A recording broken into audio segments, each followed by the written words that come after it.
നമസ്കാരം. Raf talk ഫുട്ബോളിലേക്ക് അവർക്കും സ്വാഗതം. ഫിഫ വേൾഡ് കപ്പ് ക്വാളിഫയറിൽ ലാറ്റിൻ അമേരിക്കൻ മേഖലയിലെ 7 റൗണ്ട് മത്സരങ്ങൾ പൂർത്തിയായി. ആകെ 18 റൗണ്ട് മത്സരങ്ങളാണുള്ളത്. 7 റൗണ്ട് പൂർത്തിയാകുമ്പോൾ ലാറ്റിൻ അമേരിക്കയിൽ 1-ാം സ്ഥാനത്ത് മറ്റാരുമല്ല, അർജന്റീന തന്നെ.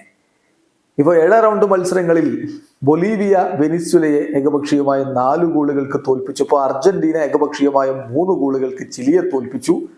ഉറുഗ്വായ് പരാഗ്വായ് മത്സരം ഇന്ന് സമനിലയായപ്പോൾ ഇക്വഡോറിനെ ബ്രസീൽ 1 ഗോളിന് തോൽപ്പിച്ചു. പെറു കൊളംബിയ മത്സരവും സമനിലയിലാണ് അവസാനിച്ചത്.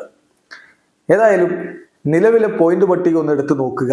അർജന്റീന വലിയ രൂപത്തിൽ ആധിപത്യം പുലർത്തുന്നു. കളിച്ച 7 കളികളിൽ 6 വിജയിച്ചു, ഒരേ ഒരു തോൽവി. 18 പോയിന്റോടെ അവർ 1-ാം സ്ഥാനത്താണ്. രണ്ടാമതുള്ളത് ഉറുഗ്വായി ആണ്. 7 കളികൾ 4 വിജയം, 2 സമനിലകൾ, 1 തോൽവി, 14 പോയിന്റോടെ അവർ 2-ാം സ്ഥാനത്ത്.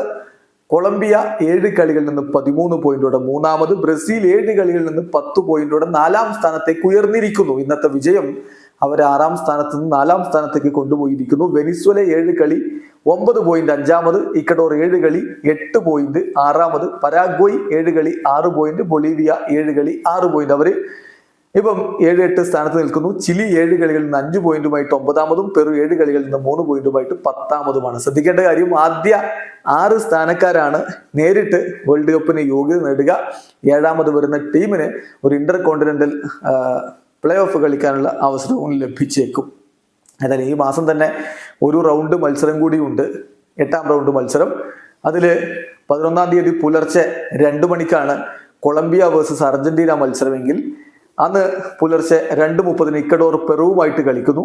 അന്ന് പുലർച്ചെ അതേ സമയത്ത് ചിലി ബൊളീവിയ മത്സരമുണ്ട്. അന്ന് പുലർച്ചെ 3:30 വെനിസ്വല വേഴ്സസ് ഉറുഗ്വായ് മത്സരം. അന്ന് രാവിലെ 6 മണിക്കാണ് പരാഗ്വേ വേഴ്സസ് ബ്രസീൽ മത്സരമുള്ളത്. ഏതായാലും അർജന്റീന ഇതാ വേൾഡ് കപ്പ് ക്വാളിഫിക്കേഷന് തൊട്ടരികിലാണ്. അടുത്ത കളി വിജയിച്ചാൽ തന്നെ അവർക്ക് ഏതാണ്ട് കാര്യങ്ങൾ ഉറപ്പാക്കാൻ കഴിയും എന്നർത്ഥം. നിലവില് ഗോളടിയിൽ 1-ാം സ്ഥാനത്തുള്ളത് ഈ വേൾഡ് കപ്പ് ക്വാളിഫയറിൽ ഗോളടിയിൽ 1-ാമതുള്ളത് ഉറുഗ്വായുടെ ഡാർവിൻ ന്യൂനസ് ആണ്. 5 ഗോളുകളുമായിട്ട് അദ്ദേഹം 1-ാമത് നിൽക്കുമ്പോൾ ലൂയിസ് ഡയസും ലിയോ മെസ്സിയും നിക്കോളാസ് ഡിലാക്രൂസും റോഡ്രിഗോയും ഒക്കെ 3 ഗോളുകളുമായിട്ട് തൊട്ട് പുറകിൽ നിൽക്കുന്നുമുണ്ട്. അസിസ്റ്റിന്റെ കാര്യത്തിൽ സ്റ്റിൽ നെയ്മർ ജൂനിയർ തലപ്പത്ത് തന്നെയുണ്ട്. അദ്ദേഹം കളിച്ചിട്ട് 1 വർഷത്തോളമായി എന്ന കാര്യം ഓർക്കുക. പക്ഷെ 3 അസിസ്റ്റുകളുമായിട്ട് അദ്ദേഹം നിക്കോളാസ് ഡിലാക്രൂസിനും മോയിസസ് കൈസേഡക്കും ഒപ്പം 1-ാം സ്ഥാനത്ത് നിൽക്കുകയും ചെയ്യുന്നു. അടുത്ത മാസത്തെ, അതായത് അടുത്ത റൗണ്ട് മത്സരമല്ല, അത് ഈ മാസം തന്നെ 2 ദിവസങ്ങൾക്ക് അപ്പുറമുണ്ട്. എന്നാൽ അടുത്ത മാസത്തെ മത്സരങ്ങൾക്ക് നെയ്മർ ജൂനിയർ മടങ്ങിയെത്തുമെന്നാണ് പ്രതീക്ഷിക്കപ്പെടുന്നു. വീഡിയോ അവസാനിക്കുന്ന ഫുട്ബോൾ ലോകത്തെ കൂടുതൽ വിശേഷങ്ങളുമായി റാഫ് ടോക്സ് എടുത്താം.